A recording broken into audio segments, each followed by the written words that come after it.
Time now for the hot sauce. One of the best ways to spend a cold winter day is inside playing board games with your family. We have a defending U.S. Monopoly champion, Rick Marinaccio, joining us this morning with this.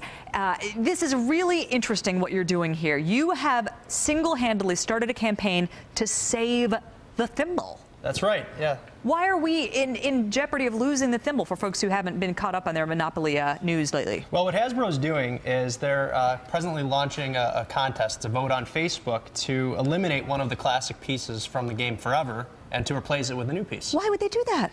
I don't know. I like it the way it is, but maybe they want to update it a little bit. But why is the thimble being targeted? I don't know if the thimble's being targeted, but I'm here to make sure that it isn't being targeted. I want to make sure that it's safe so that we can continue to play with it in the future. I love the thimble. I have to tell you, I always pick the thimble. Why do you love the thimble? Well, I love the thimble because I guess going into the U.S. Championship, I thought it was an underdog piece, and I wanted to use it to make it my own. I ended up winning the championship, so now I feel like I'm always tied with the thimble. I have never in my life won a game of Monopoly, so you would be way out of my league. You know, everybody loves Monopoly. What's the secret? You know, come on, give me a little insight here. Help my game out a bit. There's a few different approaches to the game. I mean, there's some mathematics. You know, you're playing with dice, and there's different odds about where you can land on the boards. But also, it's a people game. You sit around, and you play with people. You have to understand people, and you're supposed to make trades.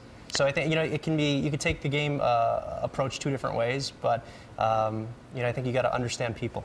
Yeah, so it's almost a little element of poker. You always talk about people reading each other's faces in poker, but you think it's the same in Monopoly as well. Oh yeah, I mean, people come in with a different strategy. You have to be able to decide what that strategy is and build your strategy around that.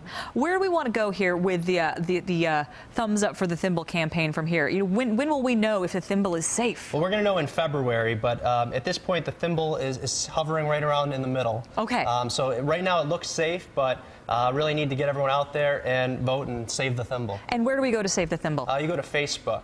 There's a website on Facebook. Okay, so thumbs up for the thimble. Look for it on Facebook. In the meantime, what do you think?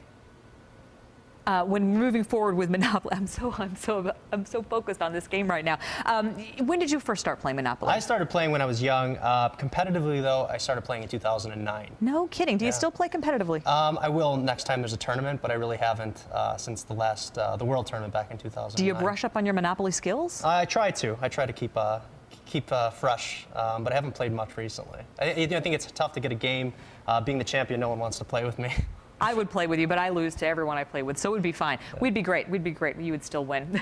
Thanks, Rick. We appreciate your efforts, and thumbs up for the thimble. I am on board. I'm going to go to Facebook myself and give it a thumbs up. Maybe you should do the same.